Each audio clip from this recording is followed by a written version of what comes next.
ഇപ്പോൾ MDMA കേസിലാണെങ്കിൽ നമ്മളത് synthetic എന്ന് പറയുന്നു, അതായത് മെത്തിലിൻ ഡയോക്സി മീഥൈൽ ആംഫെറ്റമിൻ. ഇതൊരു സ്റ്റിമുലൻ്റാണ്. ഈ സ്റ്റിമുലൻറ്റിൻ്റെ വാക്കിന് നോക്കിയത് എക്സ്റ്റസി.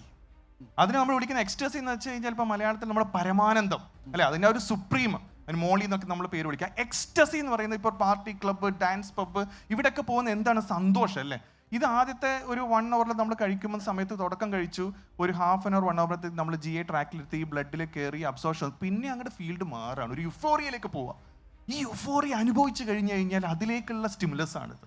നേരെ മറിച്ച് ഈ ഞാൻ ബാക്കിൽ ഇപ്പോൾ കൊക്കൈൻ അതുപോലത്തെ കാര്യങ്ങളൊക്കെ പൗഡർ, സ്നിഫിങ്, സ്നോട്ടിങ്, ഇതെന്താ ഇത് നേരെ കഴിക്കുകയേ വേണ്ടുള്ളൂ. അപ്പോൾ ഇത് ഒരു ഹൈ ഡോസിലേക്ക് പോകുന്ന സമയത്ത് നമ്മുടെ സിസ്റ്റം മുഴുവൻ ഡീറേഞ്ച്ഡ് ആവുക. നമ്മളെ കാർഡിയാക് സിസ്റ്റം സ്റ്റിമുലൻ്റ് ആണ്, ആംഫിറ്റമിൻ ആണ് ഇത്. കാർഡിയാക് സിസ്റ്റം പ്രഷർ കൂടുന്നു, നമ്മുടെ ഭയങ്കരമായിട്ട് സ്വെറ്റ് ചെയ്യുന്നു, BP fluctuation, cardiac arrhythmia, high ഡോസിൽ പോയാൽ കാർഡിയാക് ഡെത്ത് വരെ നമുക്ക് സംഭവിക്കാം. ആ ഓവർ ഡോസ്, ആ ഇൻടോക്സിക്കേഷൻ. അപ്പോൾ ഇത് നമ്മൾ തുടക്കം തന്നെ ഇത് ഐഡന്റിഫൈ ചെയ്യുക എന്നുള്ളതാണ് ഏറ്റവും പ്രധാനപ്പെട്ട കാര്യം.